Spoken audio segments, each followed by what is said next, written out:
up, y'all? And welcome to another episode of I Don't Have All the Answers.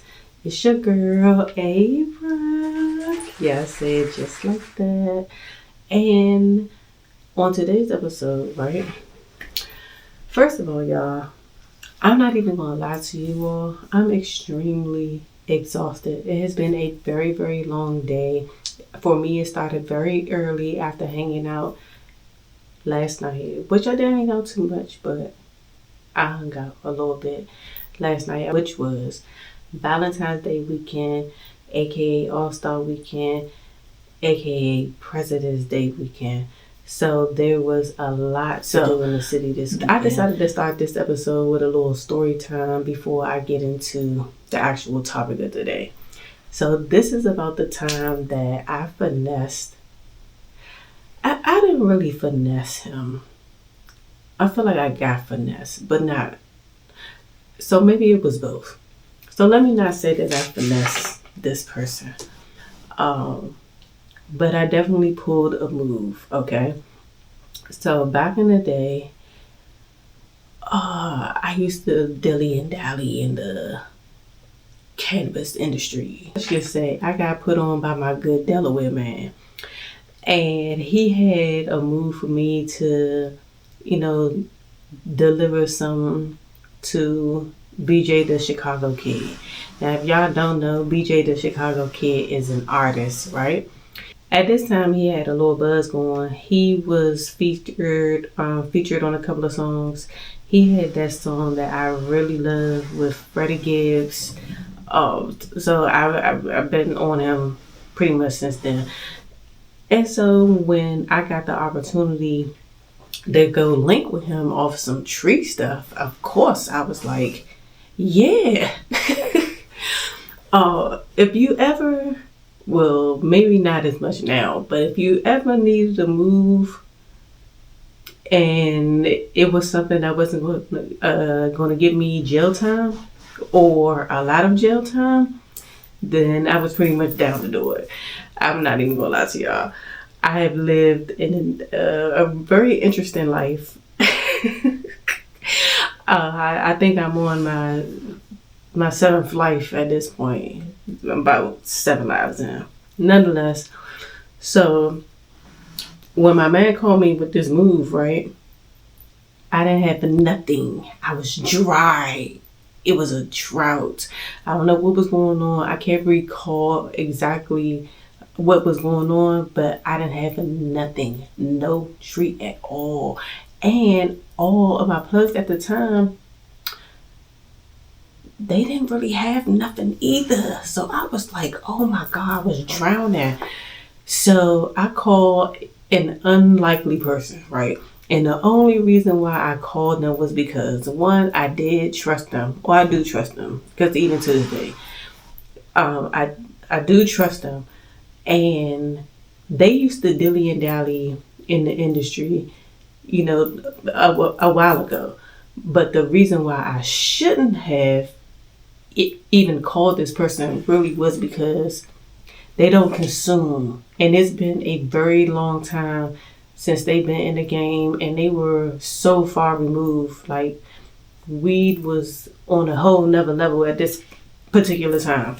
This was before ZA became a thing. But when I tell y'all that this was during the time period where the tree was really grade A in this city, this was during this time. And I normally had some fire, right? But this particular day, again, like I said, I ain't have nothing. So, boom. I didn't want to tell my Delaware man that I wasn't good. And that was my first mistake, for real. Because what I should have told him was, like, nah, I can't do nothing. I don't got nothing for you. But I didn't do that. I went on ahead with the move, even though I didn't have nothing. So, okay, back to the story. I called my folks and it put me on to somebody else. Now, I was kind of in a rush for time. There was a time constraint involved in this whole transaction, right? So I only probably had maybe like an hour to resolve this issue. So I link up with my peoples. They link me with these other peoples, or I get something like that. I believe I gave them the money to go and get it, and I ended up linking up with them after the fact. Woo! Rookie mistake. Why did I do that? This was all done out of panic and just jumping at the opportunity to pretty much serve a national artist. So that could be part of my story, right? But the thing was, okay, so the pack that I got, when I tell y'all that this tree was bad, I had gone back and forth with even telling this story because the tree was so bad and I was so embarrassed that I was the one that had to even go through with all of this. But I could not risk my clientele, my consistent clientele, so I had to get this off. I could not get this off on my regular clientele. They was not going for that, and I couldn't have my name in the streets ruined by this. So I had to hand it off somehow, some way, because now I'm stuck with this bush ass weed, right? So I sat with the pack for a minute because I couldn't tell nobody. I had to discuss it with my man, who middleman this whole situation. Like, bruh, are you serious? Did you really just give me this? Like, do you care about me? Like, do you love me? Because why would you, like, you don't even have to be a connoisseur of tree to know that this was some garbage. Like, it was, y'all, I cannot even, if I can find a picture that describes what this tree looked like, I couldn't even smoke it, y'all. When I tell you I was real life embarrassed, but I had no choice. I was sitting on. Then I charged the man, y'all. I charged the man $200 for the tip. Now, mind you, at that particular time, that really was not a bad deal, actually. That was kind of like, oh, okay. Like, that was like a cool little number for real. Actually, that was kind of cheap now that I'm thinking about it, because this was around the time this and this was going on. Yeah, so that was actually a little cheap for I was at the time. But my heart of hearts could not allow me to upcharge him, which is what I wanted to do initially.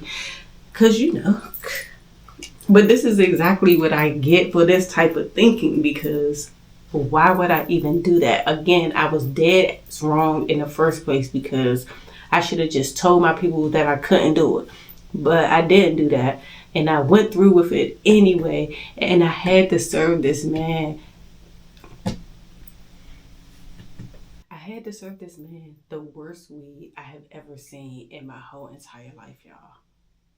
And I'm mad that as a representative of DC, a proud Washingtonian, right? That I had to leave him with that. I am praying even to this day that was on his entourage. And not like the entourage didn't matter, or like their opinion doesn't matter, but just their voice is not as big. So it wouldn't be, the story wouldn't be amplified, right? But I could not be stuck with the track. Like, I just couldn't take the L, y'all. I could not. I already felt like I took enough L's in this whole entire process. So I wasn't about to take the final L and just be stuck with some weed that I had paid for, and I can't get my money back, or I can't make my money back off of it. And now that I'm thinking back in retrospect, I probably should have just taken the L. Like, that's exactly what I get for just being just geeking, like what the youngins say, dick riding or whatever. Like, that's pretty much what that was. I should have just left it at that, but no, I had to make the move. I had to make the transaction. But it is what it is. That happened a while ago. You can kind of guess the time frame that that happened just by context clues. And that's all I'm going to say about that. So I never want to do that again. Like, ever, ever, ever. And the whole time I haven't. I had other opportunities to come my way. And if it was good, then, you know, everything happened. But if it wasn't, then I ain't had nothing for you. I learned a valuable lesson in that. Like, one, just if you stay ready, you don't have to get ready. And I really wish that I could remember why I didn't have nothing in the first place. I may not even make it to part 2 of this episode because this story is so crazy. But let me end it right here. Shout out to my good Delaware man. Haven't seen you in a minute. It was so good to hear your voice. I actually checked in with him like a week ago or whatever. And yeah, Joe, we need to get... Whoa, my God, we need to get up. It's only a few people. Like, some of my friends don't even know some of the alias stuff that I have done, like, over the years, especially like I don't know, I was going through a period of time. I was an outside girl for real. And then I feel like that comes in waves when it comes to me. Like, I don't know, like certain things, just certain opportunities that involve like underground stuff just comes my way, and I have no idea why. But it's up to me to make the choice to be like, nah, I'm not doing that. And sometimes I was the nah, I'm not doing that. And sometimes I was the, all right, like, what's up? Like, give me the details. Like, I'm down. And that's just how it is with me, especially when certain people call and I know I don't have time, or the opportunity may not present itself again for me to take advantage of this type of situation. And I just wanted to be the first one to hop on it. So yeah, so that is a good pretty much segue into the real meat and potatoes and why we are all here, because I don't have all the answers. First of all,